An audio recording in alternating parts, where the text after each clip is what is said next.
پس در اینجا مردم و اون کسایی که میخوان سرمایه گذاری بکنن در جای حق دارن که بترسن، یعنی به نظر من تا یک حد زیادی اینکه این بازار خیلی موانع زیادی برای ورود داره از منظر همین بحث‌های پارامترهای رفتاری در حوزه سرمایه گذاره تا یک حدی به نظر من وارده. چون ببینید شما الان این دوره‌ای که ما داریم درباره بازار سرمایه داره صحبت می‌کنیم به یه دلایل اقتصاد کلان که اگه لازم شد جلوتر گفتگو می‌کنیم، دوره خاصی است در بازار سرمایه. سال 92 سال خاصی در بازار سرمایه ایران بوده و سال 97 و 98 هم سالهای خاصی تو بازار سرمایه ایران هست.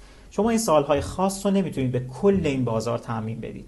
اتفاقاتی افتاده در سطح اقتصاد کلان که بازار سرمایه در یک دوره رونق و در بهتر بگم در یک دوره افزایشی قرار گرفته که شما نمیتونید این دوره رو برای کل بازار سرمایه ایران تعمیم بدید. این بازار یه سالهایی مثل سال 93 94 95 96 حتی داشته که شرایطش بسیار متفاوت بوده، بازار رکودی بوده، خیلی از بخشا کاهش قیمت داشتن، یعنی سهاماشون ارزشش کاهش پیدا کرده، خیلی‌ها زیان کردن، بعضی‌ها سود کردن. یعنی الزاما اولا سود کردن تو این بازار ساده نبوده با همه اون محدودیتایی که من دارم به شما میگم، محدودیت‌های نظارتی، محدودیت‌های دخالتی که همیشه این ترس وجود داشته.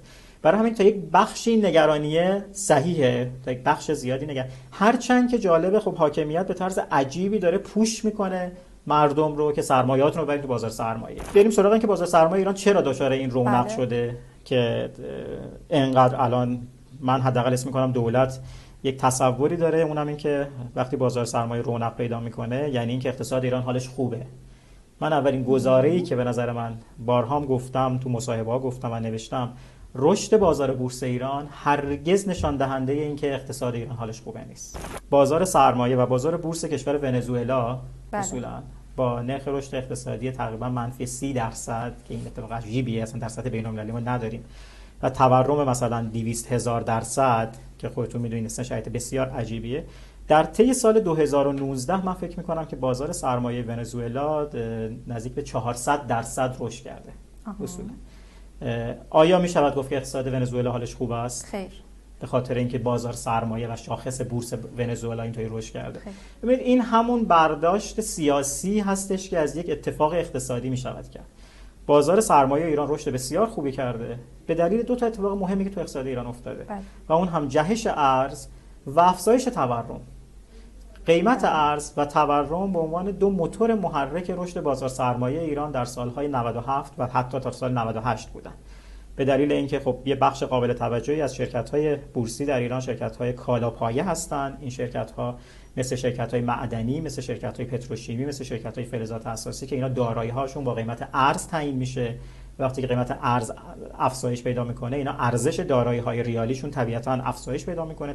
شما تصور کنید یک معدن مس دارید، این مشخص حجم میزان مسی که داره، مس قیمت جهانی داره، وقتی یک دلار میره بالاتر ارزش ریالی این معدن هم رشد پیدا میکنه و خیلی طبیعیه که ارزش سهام یک شرکت معدنی هم رشد پیدا بکنه برای اینکه به قول معروف تطبیق پیدا بکنه با قیمت‌های جدید.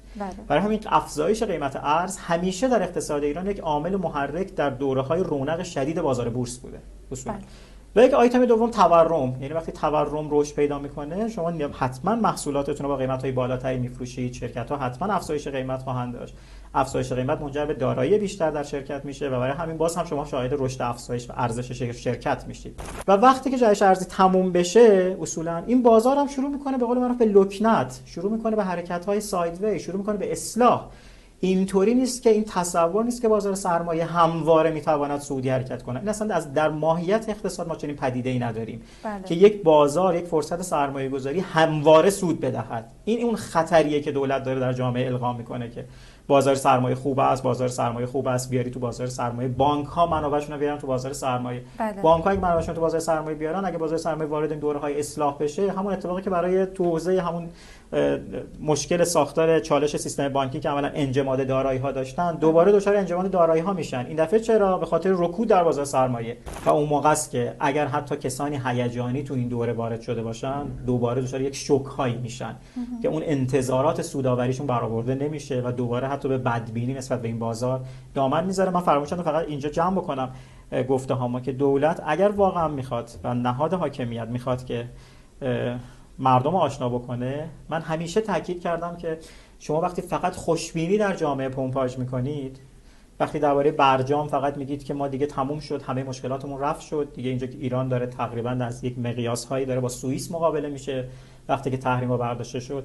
وقتی در بازار سرمایه فقط مردم خوشبین میکنید، اصولا این در بلند مدت اتفاقا لطمه بیشتری میزنه اصولا، تا اینکه واقعیت ها رو بگید این بازارم رشد داره، این بازار الان دوران خوبشه، ولی این بازار هم میتونه اصلاح داشته باشه، این بازار هم میتونه که باعث یه سکون بشه، ممکنه که به سودهای کمتر از بقیه بازارها برسه. ولی الان اینطوری فضا نیست دیگه. دولت علاقه‌مند پرزنت کنه که این بازار خوبه و میگم بازم تاکید میکنم که یه چیزی تو جامعه القا میکنه که این واقعیت نداره، اینکه رشد بازار سرمایه به معنی حال خوب اقتصاد ایران نیست.